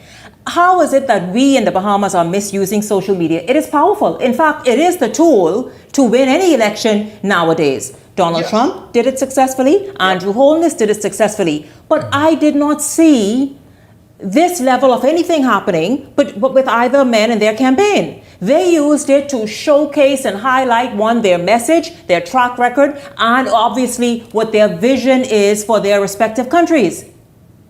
Well, see, Shanique, the thing about it is, the negativity that's produced, right, by using social media.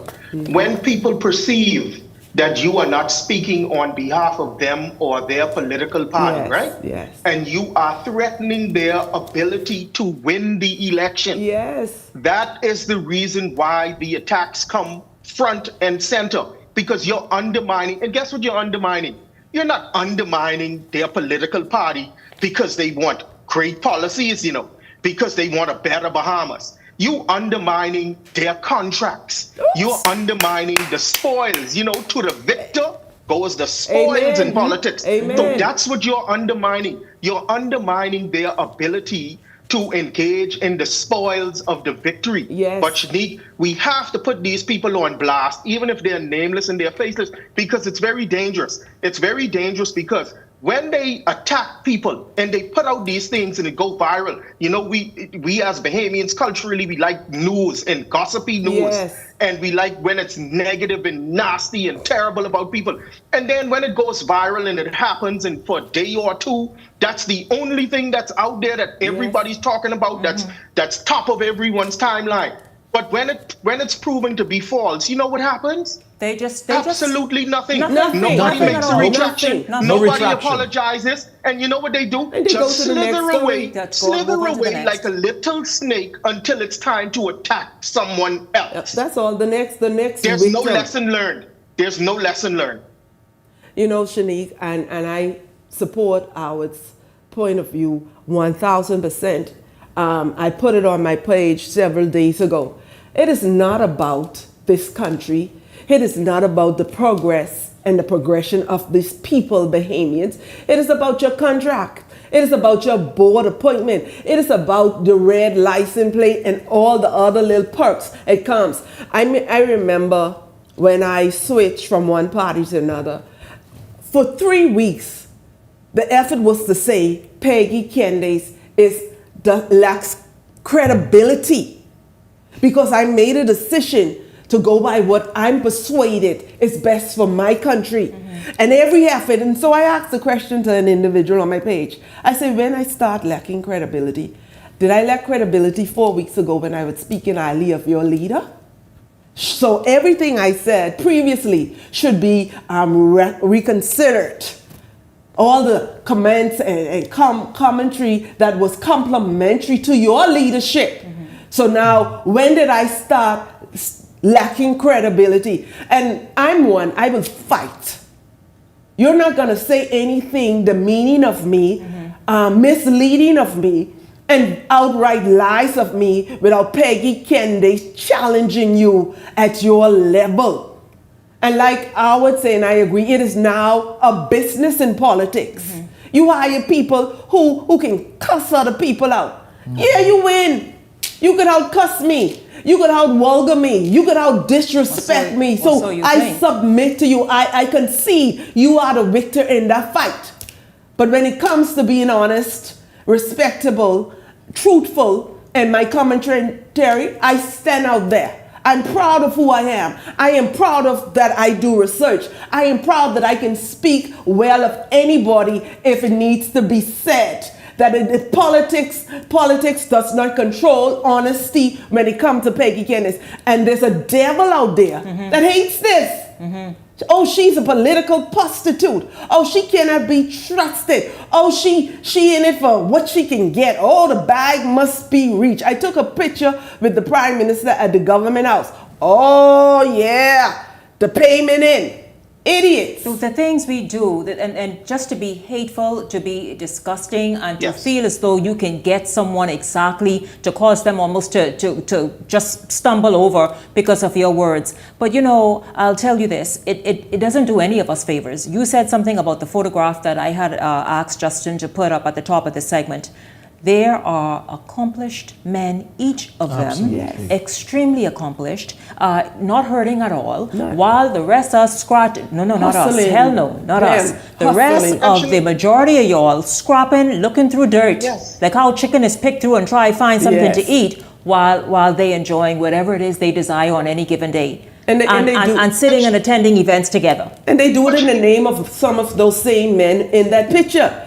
Oh, you are defending, you are protecting, you are justified in your, oh, this is my leader. Idiot, fool, for crumbs. Shanique, I think I want to call out political leaders who have these persons on their team. You know what they do. I don't think you being silent excuse you. No. You are comparable if you allow people to call themselves that they are on your team and to do this, and you know and hear about it, and you not chastise them or you not denounce it. We must really raise the level of our politics. Absolutely. That is what it is. We must make people smarter, and we must all aim higher as it's detrimental to our development. And obviously as political leaders as well. We've got to. We do politics too dumb. Would you say, Howard?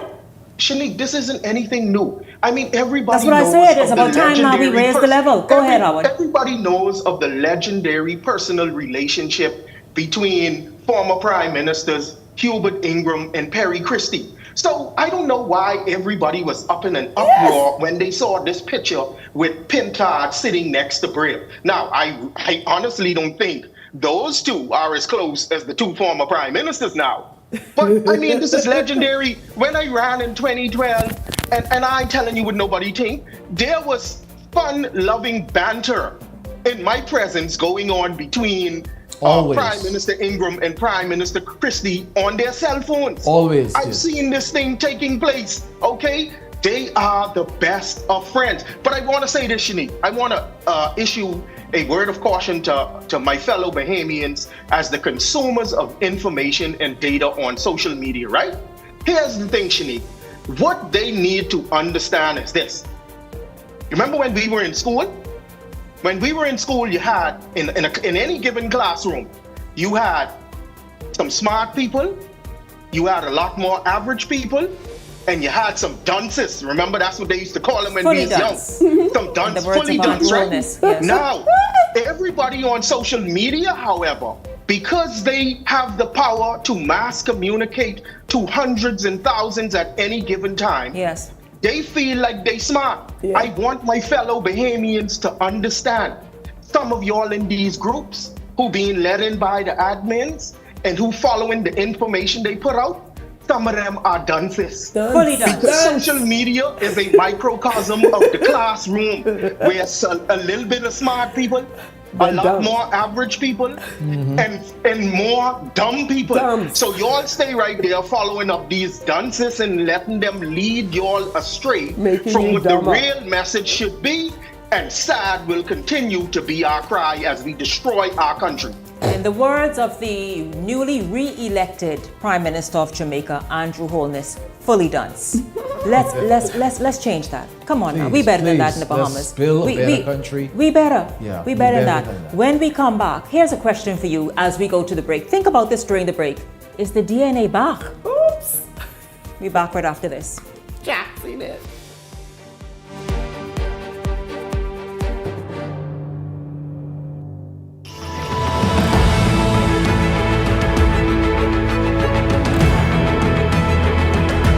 Fly fishing for me is kind of a way of life. My father was one of the pioneers that started the fly fishing industry. I grew up around the industry, but it was mostly spin fishing until the invention of the fly that changed the whole fly fishing industry as we know it today. Well, fly fishing, in my opinion, is an art form that subscribes to artificially inducing a fish to take a lure. It's fishing, but it's more like hunting than anything else. So it is hunting, one aspect of it is, and the second of it is creating a lure that you are imitating that is of the environment. You're actually stimulating the bite by them visually seeing the actual lure that you're sending to them. Crazy Charlie is the fly that revolutionized, as we know, the saltwater fly fishing industry. It was invented by my father. He recalls seeing the bonefish chasing a little bait fish called a minnow. He took a couple chicken feathers and some bead eyes of a military tag, and that was the beginning of the advancement of saltwater fly fishing industry on the flats as we know it today. The importance of that fly allow you to be able to fish for bonefish in various depths of water. Captain Rupert Lead, my dad, who's also a pioneer in the industry, his fly was called the gotcha fly, and it emulates two things: the minnows, which is a small bait fish, and also a shrimp pattern. See, there's so many legends that I'm now standing on. Percy Darville, Ivan Nemo, who would have passed, Raymond Mackey, you've got Sidney Nemore, Carl Moxie. These guys were filled with knowledge. They were self-imposed scientists. They saw these fish act in a certain way, and they know how to target them on specific tides. I feel extremely proud to carry the baton on, knowing that I can actually teach other youngsters how to carry the mantra, and they themselves can pass it on to other generations.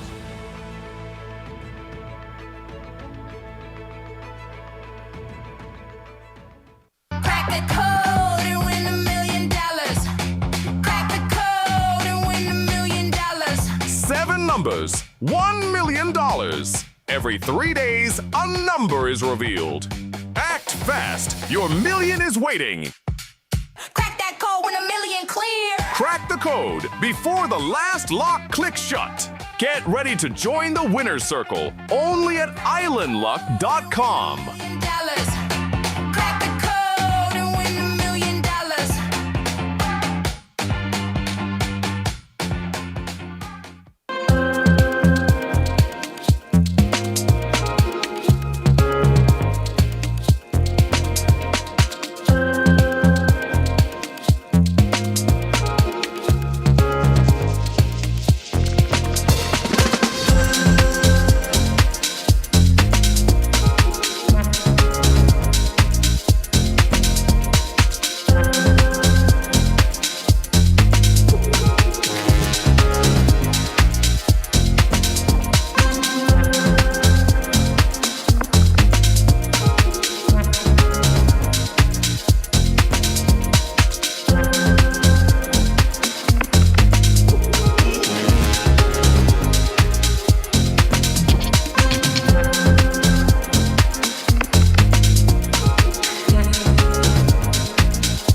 So you want a space. But not just any space. You need something with a little more potential. So how about 1,000 square feet of room to play with? Superb audio and video production capability, digital LED wall, full lighting grid, and about 124 seats to accommodate a full studio audience with so many other features. Make us your home for your next concert, conference, and so much more. Honestly, the possibilities are endless. Here at ILTV Studios, we'd love to bring your next event to life. So what do you say? Do you want our space?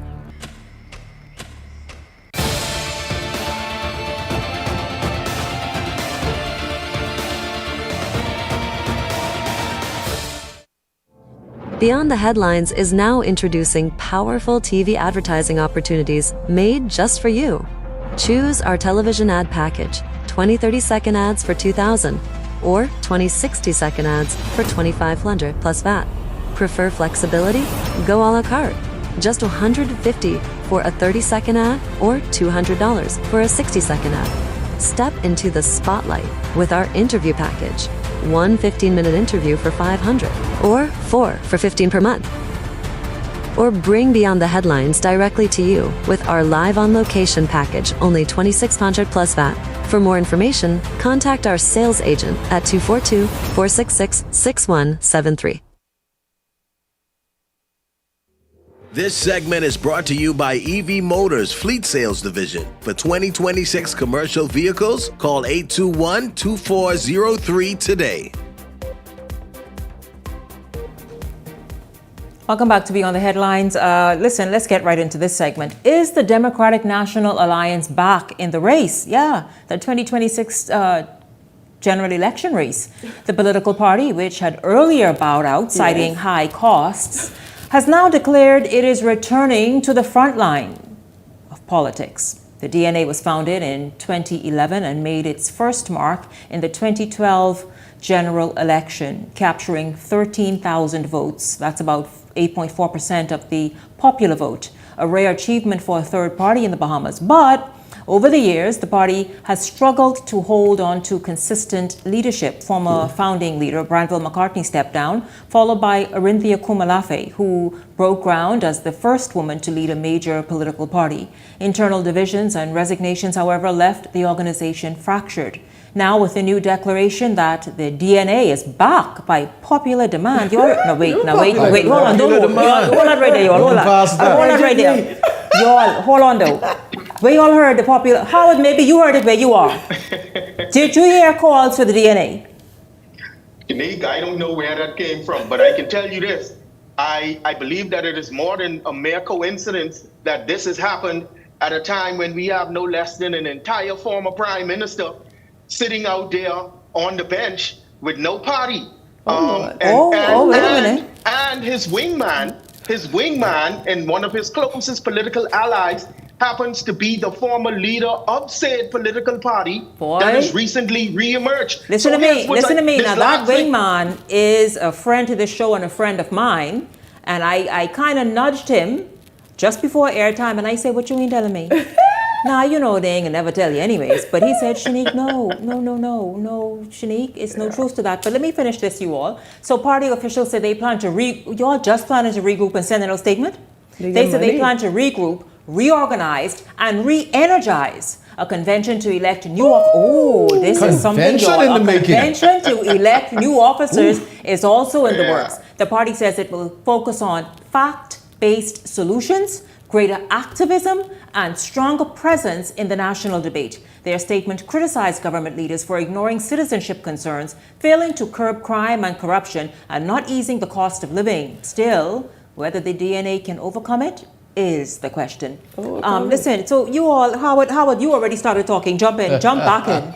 Right. So here's another thing I want to say. Right. I found it very curious, right, and particularly interesting that in that press release, the information that was in quotes that was said by a human didn't have a name. No. Right? No. So clearly what it means is that the persons who are now at the forefront of the re-emergence of the DNA are not people who are known political commodities. This is just what I'm surmising now, I don't know for sure.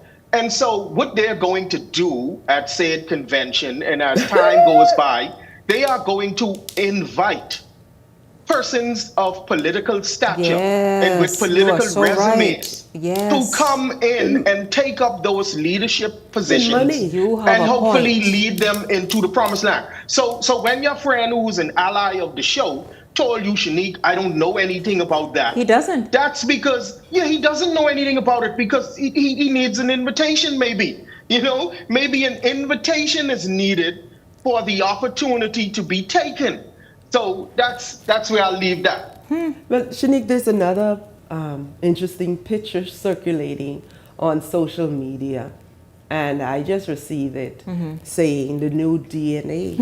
And these are former members and leadership of the Free National Movement, individuals who did not receive a nomination or even an invitation. Do you think that picture was mischief, or you think there's something behind it? Mischief, probably. Interesting, definitely.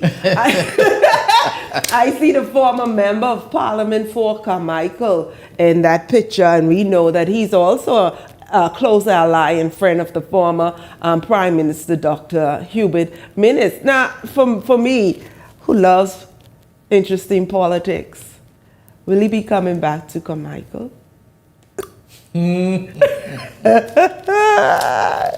That would make it so delicious. Wow, this some very interesting stuff, and that used to be your friend too, hey Peggy? I still love him. So, all right, so maybe that puts some serious questions that you may have to consider. No, my decision is made. On the face of it, the DNA to come back again, it will spell kind of a serious situation for COI and both political parties, because these two groupings will definitely be a spoiler. Which one they will be a spoiler for is yet to be determined.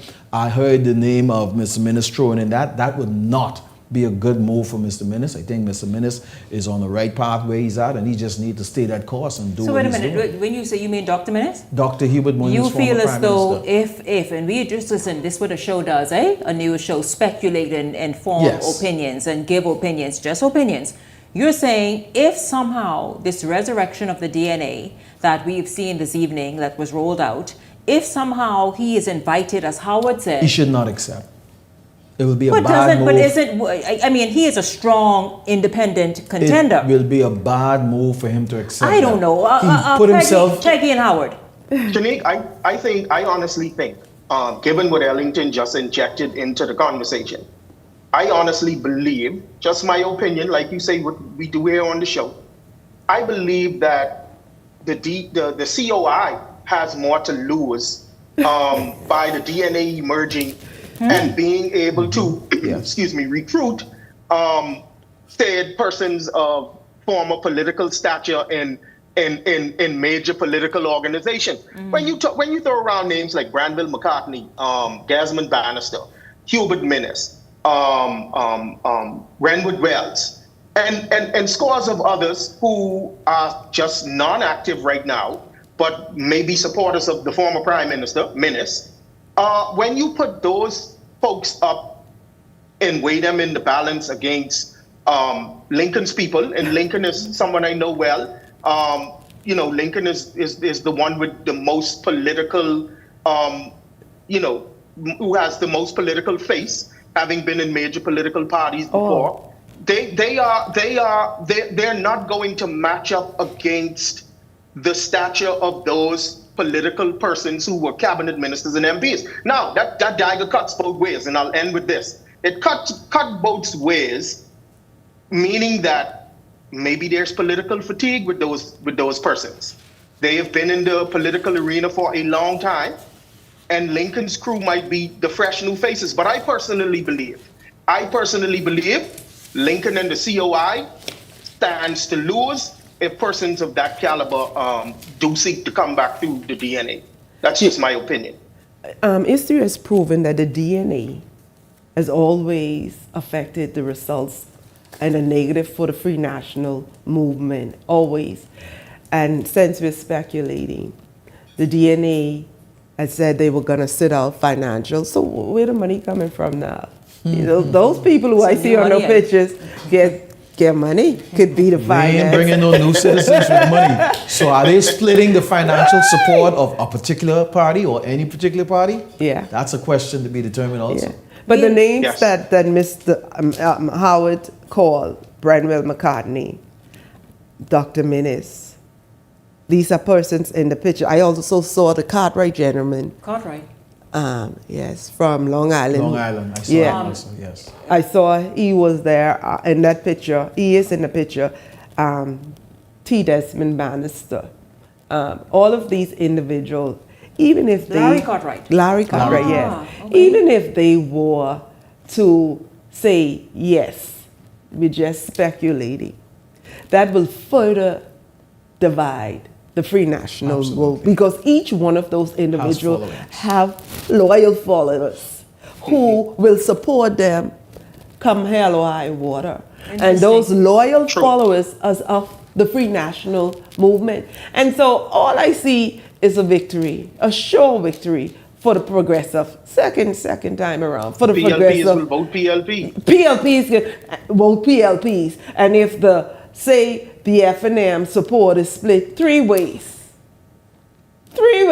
can you imagine the victory for the Progressive Liberal Party? Well, listen, this is interesting. We're going to obviously watch that and see exactly when this convention happening, who was invited to do what and fill which role. And we can watch and obviously talk about it. So you all, hey, listen, keep your chair pulled up or your phones in your palms because we can talk about this. Meanwhile, you all, Prime Minister Davis and other cabinet ministers touring various communities that have felt the brunt of Tropical Storm Imelda. Listen, you all, there's a place out west just beyond that sort of little makeshift hotel.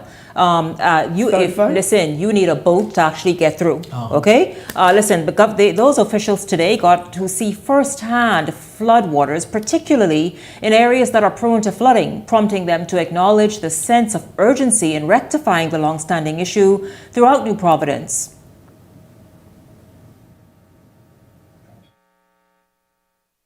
As part of my tour of those areas most impacted by flooding, and to see how our response has been to these over excessive flooding areas. And I'm pleased to see that and hearing the names I have spoken to, that the efforts have been magnificent, that the level of flooding has improved greatly. And in days past, they said, there have been days before we have caught where we are. And so I'm happy to have witnessed it myself. It also gives me the opportunity to see firsthand what the challenges are. So when we try to seek the solutions for these problems, I would have an idea of what people experience. So I could bring that to bear on the solution for the problems. Many of them were stuck in homes. We had some persons that had to get parents to dialysis appointments, some persons needing to deal with other matters and trying to get out of their homes. They were stuck, so we had to reach out and find resources to try our best to clear as much as the water. We've been doing that from yesterday. We started the process. We managed to get a lot of the water off of the road so that persons can get out of their driveways and also others would be able to function. Well, listen, audience, so Desmond Bannister, former Deputy Prime Minister, just said, he sent a message. Y'all want to know what it says? I know you all want to know. Anyways, let's move on. So listen, there could be, this is important for Pinewood, there could also be light at the end of the tunnel for residents in Pinewood who have been grappling with flooding issues for decades. As Works Minister Clay Sweeting says, a plan has been devised and will be presented to the residents of Pinewood to weigh in. Yes, the Ministry of Works has completed an overall plan for the Pinewood area. Actually, Friday evening, we should have a town hall meeting to discuss this expansive plan to help eradicate the flood-prone areas in Pinewood and areas that border those constituencies. So we've already completed that plan. We're going to bring it to the public for areas such as Coral Harbor, downtown New Providence, as well as the Pinewood and areas adjacent to that. Now, you all, this is good news for Pinewood. We know that New Providence has an issue with flooding as it is, and it's been oversaturated because of the ongoing rains for weeks now. But your thoughts about how they're trying to just tackle Pinewood, who's really had to go through it for decades? Can I, please? Go. Can you all put Carmichael, Fate Avenue South in the back there? I've had water up to my calf in my apartment from the storm. And where I live is like a lake, and it's happened even when we have hard rain. And so people have labeled Pinewood, but I'm now starting to believe in climate change because I've been living in this area for 7-8 years, and I've seen the changes where the water tank, I had water spewing up through my tubs in my 2 bathrooms. Oh yeah, I video recorded it. I had water coming through the front and back door. And this is in Carmichael. This is in Carmichael. Me and my grandchildren was in one bed surrounded by water just pouring in. You understand? And so I think the list need to be extended. We have to accept that it's not only Pinewood Gardens. No, Nassau already is floods very easily. Yes, and so I'm glad that it is being addressed, but I think we need to include more areas like Carmichael South. And Shanique, I agree with Peggy. The entire Nassau is at sea level, right? And so that needs to be done. But what I want to go back to is the video, right? I can only account for what we see, the little sliver of what we saw. We saw, and a picture says 1,000 words, and a video says 1,000,000. All right, so let me preface what I'm gonna say by saying that. We saw Prime Minister Davis there. I saw what appeared to be no less than 15 to 20 people with him. And then I saw Jobette Colby Davis, right? They were all there. Let me tell you something.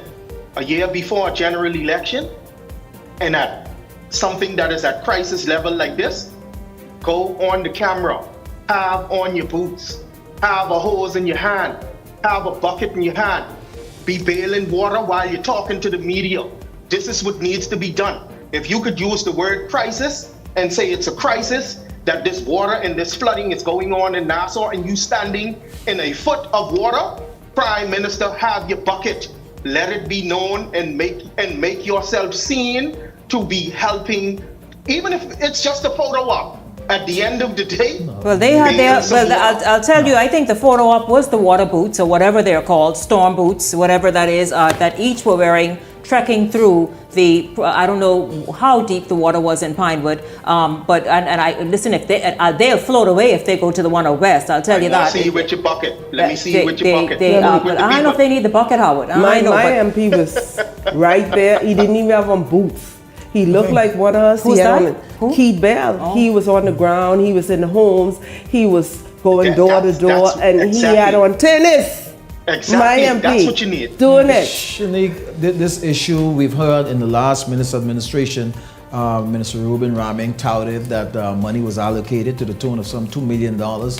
This government now comes in for Pinewood, that is. Oh, really? Yes, absolutely. And so now we're seeing all these other flooded areas. Naturally, having the situation that we've had.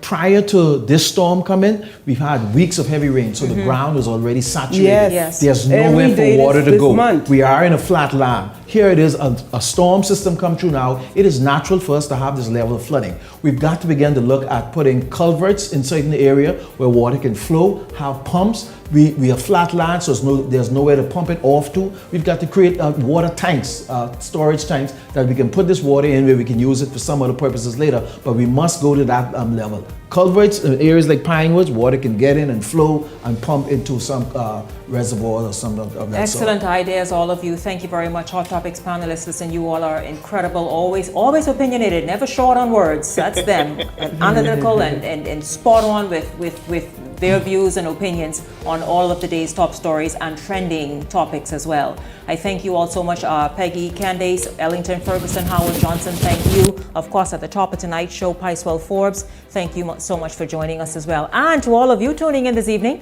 thank you for tuning in. Certainly enjoyed having you along. Desmond Bannister, Branville McCartney. Hey,